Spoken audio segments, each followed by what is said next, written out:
got tangled up with the Seabees.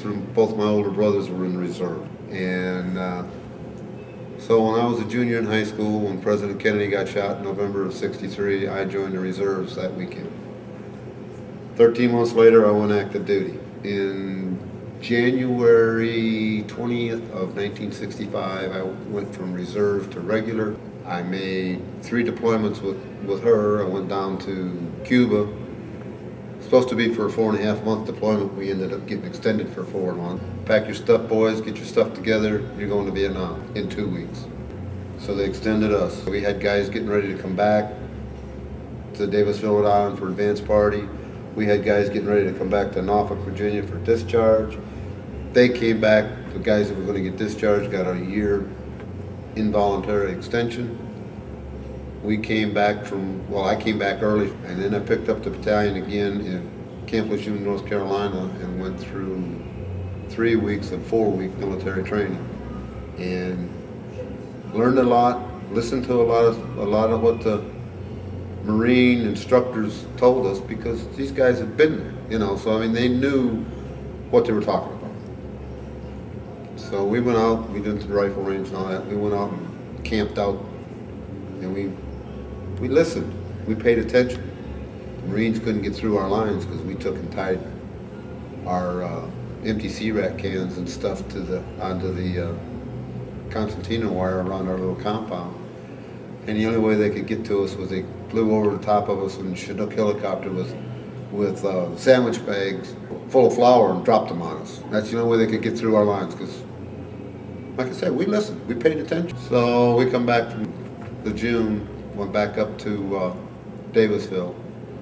2 weeks later, I was on a C-141 flying to Vietnam and spent 40 flying hours in the air. We went from Rhode Island to San Antonio, Texas, to Alaska, from Alaska to Japan, from Japan to the Philippines, from the Philippines into Da Nang, Vietnam. Stepped off that airplane and I said to myself, Lord, what did I do to get you mad at me to send me over here? 20-year-old snot-nosed punk kid, didn't know no better.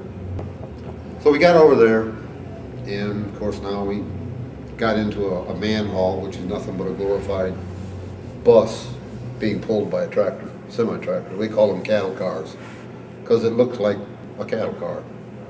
Well, that truck broke down, the semi-tractor broke down. Here we are, you know, 150 guys inside this trailer. Had weapons, no ammo, because we hadn't got to the camp yet. So the 5-ton to come up with our luggage, pulled up in front of us, hooked onto us, towed us down the road, and it broke down. So here we are out in the middle of nowhere, not knowing, you know, what's going to happen. We finally get to camp about 10:30, 11 o'clock that night, to Red Beach, which is about 20 miles north of Da Nang, where we flew into. To strictly to just a deserted beach with little pine trees that are about that tall, which they planted on there. So, you know, we had to plow them all down to build our camp, but we still had to pay for all that. Stayed there for 9 months. Build our camp up and all this. Did a lot of volunteering at night to drive truck, you know, haul supplies down to what was called the deep water piers on the other side of Da Nang. Took a lot of supplies down, went picked up supplies, brought them back and everything. Then came back to Davisville for 5 months. Turned around, went right back over to Da Nang, right to our camp that we built was there. There was a regiment between us, and then in the other camp, we went to just move to the other side of the compound, really. It was just like we had never left. Was down there for a while, and then I went up to a detachment up to Camp Evans, is about, I don't know, 15, 20 miles south of the DMZ. I flew into Phu-Bai, stayed overnight with the CB battalion that was up there, and the the Viet Cong decided they were going to hit the ammo dump, which was right across the street.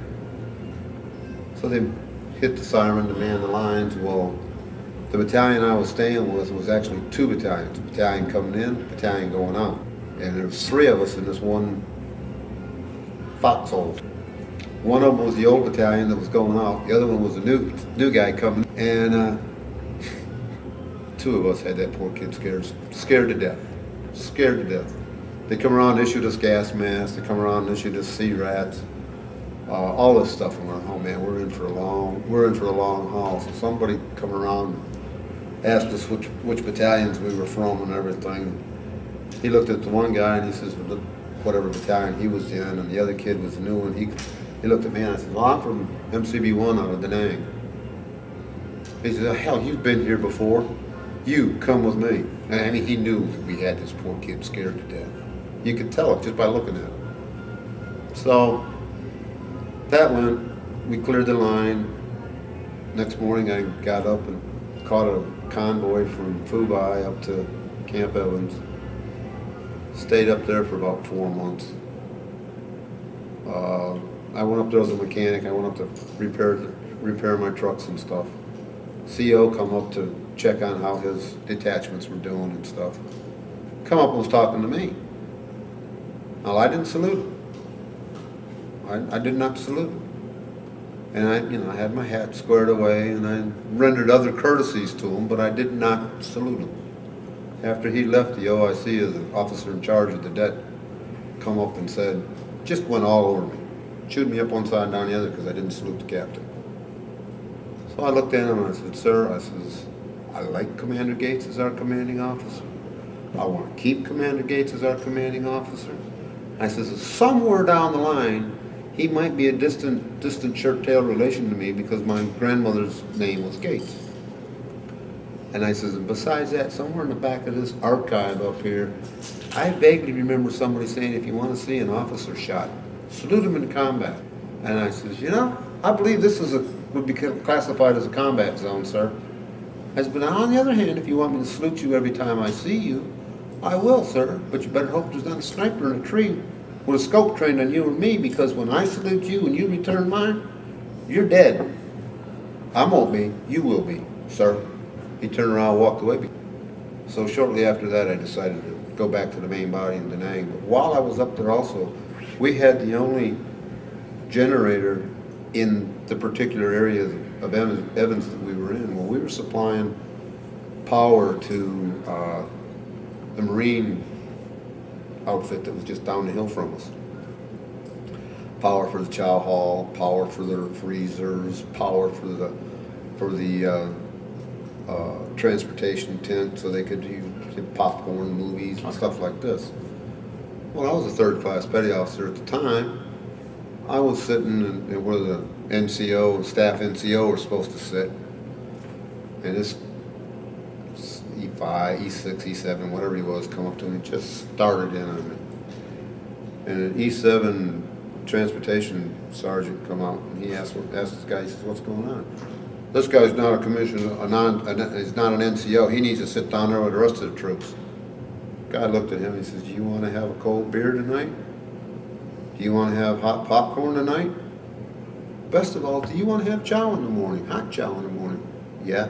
He can sit wherever he wants to because he's given us the power.